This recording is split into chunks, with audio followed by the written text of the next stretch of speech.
When Walt Disney and his Imagineers, his guys who designed Disneyland, started thinking about the idea for the Haunted Mansion, it was really early in the history of building theme parks. And all of his Imagineers were filmmakers. They were production designers and special effects guys. So there's a spirit and a style and an approach to the work in the Haunted Mansion that also kind of transcended over into our work on the film. Whenever I go to Disneyland, it's one of the first rides I want to go to.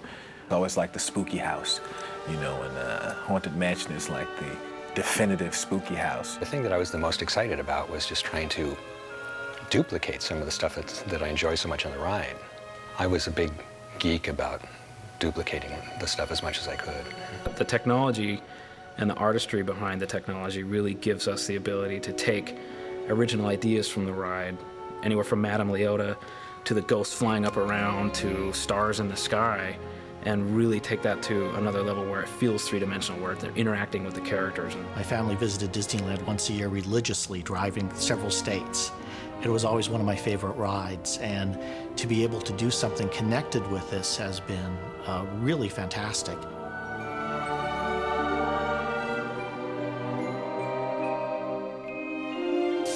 Of course, Rick Baker is a legend, somebody who I'd wanted to work with probably ever since I knew who Rick Baker was, and this was, I guess, the chance that I'd been waiting for. Rick Baker made those zombies. Makeup's incredible. Those guys had to like sit for hours, you know, go through this process. I love Disneyland, and I especially love the Haunted Mansion, you know, being a strange guy that I am. The steps for creating the zombies basically the same as creating any kind of character. I mean, first it starts with the designs. I mean, I did a lot of paintings on the computer to come up with initial concepts. My concern was trying to keep that kind of Disney kind of family feel to them. And some of my initial designs were a little more family-friendly, kind of, you know, but they wanted them to be scary, you know. I just said, don't hold back as much, you know, and really make them more realistic. In order for this to work as some kind of costume, I said we really need incredibly thin people. We took casts of some of the very thin bodies. And then in those casts, we sculpted in modeling clay the new features, the skulls and the teeth and the rotted flesh and so on. Then also we had to do the whole body, and we sculpted some bones and then molded them and applied those to this undersuit that the person wore. Kind of like those, you know, skeleton Halloween costumes where they just paint bones on spandex. We did kind of a three-dimensional version of that. Then we put the costumes on it and built the costumes. We made clothes that were layered with 3 or 4 different fabrics, like gauze or silk, and then completely shredded to nothing. I wanted them to be very wispy and thin, but I felt that we needed to do them because we needed to hide the person inside of it and it just expose the bones where we wanted them to be exposed. It's just like a big furry coat, actually. It's not that bad. They pretty much built it around my body so I can move freely and I feel pretty good. The moss around his foot, because these are supposed to be tights, and we don't want to see the black unitor that everything's stitched to.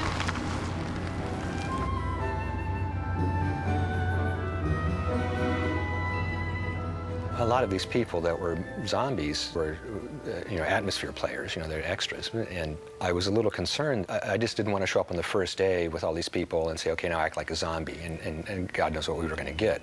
So we had a couple zombie schools, as we called it, here in the shop, where we got all these guys out. And we said, you have to climb out of a coffin. How are we going to do that? We worked on good ways to come out of the coffin. And it was kind of silly, you know, but I think it helped. For the most part, there are going to be people in appliance makeups, you know, rubber pieces and hair pieces and so on. This is one of our zombie costumes here. He's the one I think that you see come out of the coffin in the middle of the mausoleum there.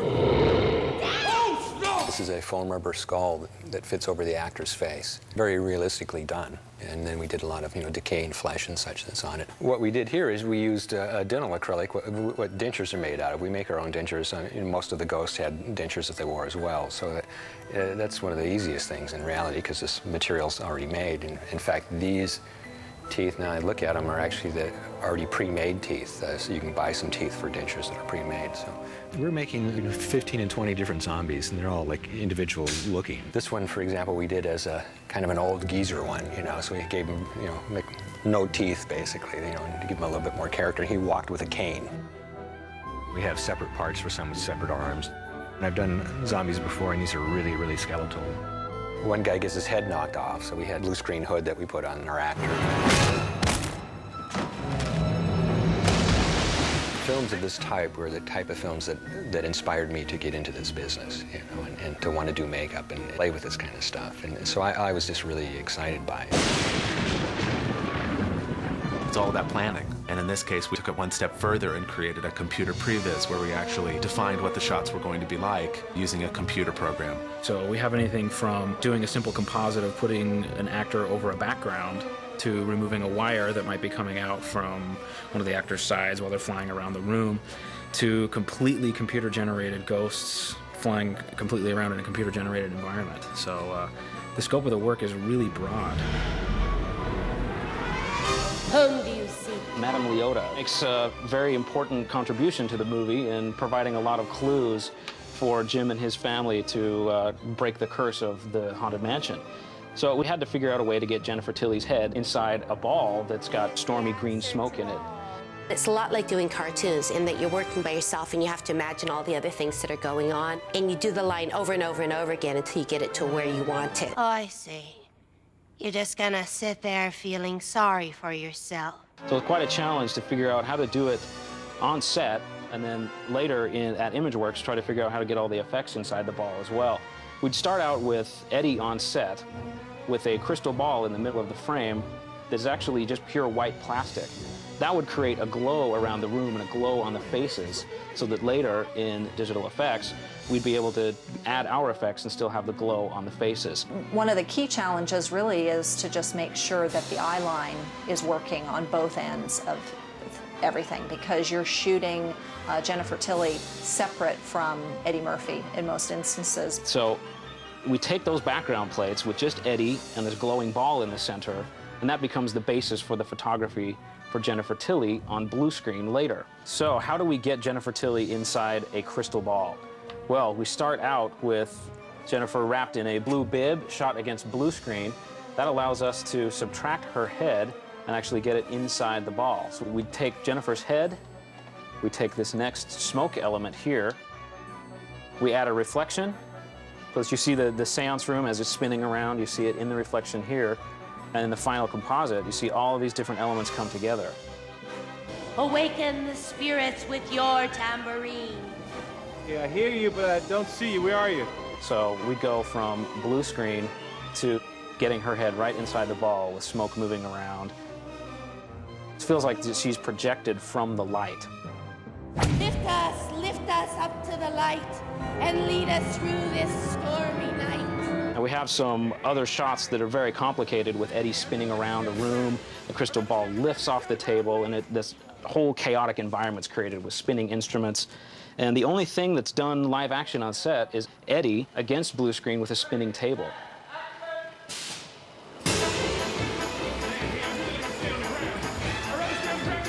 The rest of the room is being created completely digitally. It's spinning around. All of the instruments are digital creations. I forget the miles per hour that the chair could go, but it was something where none of the stunt people would even get in the chair for how fast it could actually physically go. Eddie did get in the chair, and we do rotate him.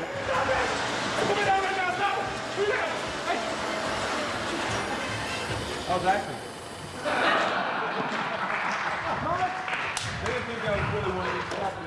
Later on, ImageWorks took photographs of the real seance room, and they basically built a CG room. So they take the elements, and then they spin Eddie with the room, the CG room behind it.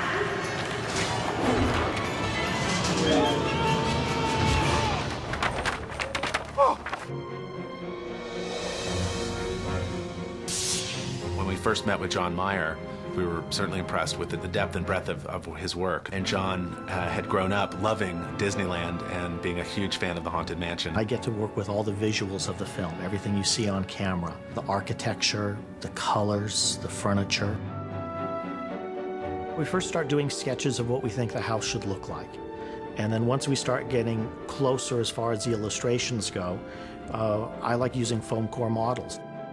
When you're on the attraction at Disneyland and you look down into the ballroom, you're from the viewpoint of a balcony going across the pipe organ, the dining room table, seeing the whole grand hall laid out.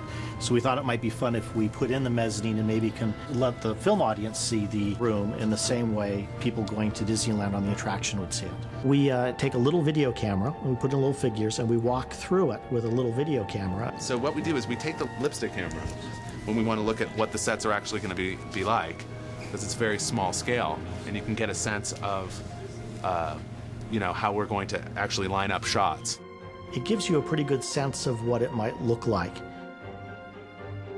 Once we get the models to a state that we like them, we then been dropping it into a 3D world. We're able to decide exactly where we want to plot the house on the land, so it's really been terrific. It was about 100 people over the course of 3 months to create the house. We built a 45-foot facade of the exterior of the house. We created roads, we created swamps, we created huge dead oak trees that we had to fabricate ourselves. So it was an enormous amount of work. Welcome to the Haunted Mansion. What you're looking at right now is a 40-foot structure that through a CG top-off will become 80 feet tall. We worked directly with John on creating the very top of it, the A-frame, the cupola, all the urns, expanding all the skies. So the collaboration has been really intense on this show. We really started literally from scratch, sinking in telephone poles and putting up walls and plastering and painting to get this effect. Behind the Haunted Mansion is a spectacular family graveyard. You know they have dead people in the backyard. There's literally hundreds of headstones. And also, since this is based in New Orleans, we've also done a number of the above-ground tombs. In fact, even the Haunted Mansion at Disneyland let us take a few of their real tombstones. So we have a few of the tombstones from the ride actually snuck in. We started reading through the description of the set of this mausoleum, being sort of the subterranean and underground area and coffins. Then when you dig a hole in New Orleans, it fills with water. We said, great, we got a big hole underwater, let's fill it with water. So we flooded the bottom of it. Oh, no! Oh! No. Whenever you have a project where the art department is so intricately involved with every department, visual effects, special effects, wardrobe, the camera, it always just makes it so much more interesting. The sets are really like mansions, much bigger than the ride. So when I was awestruck by the stuff that they had done.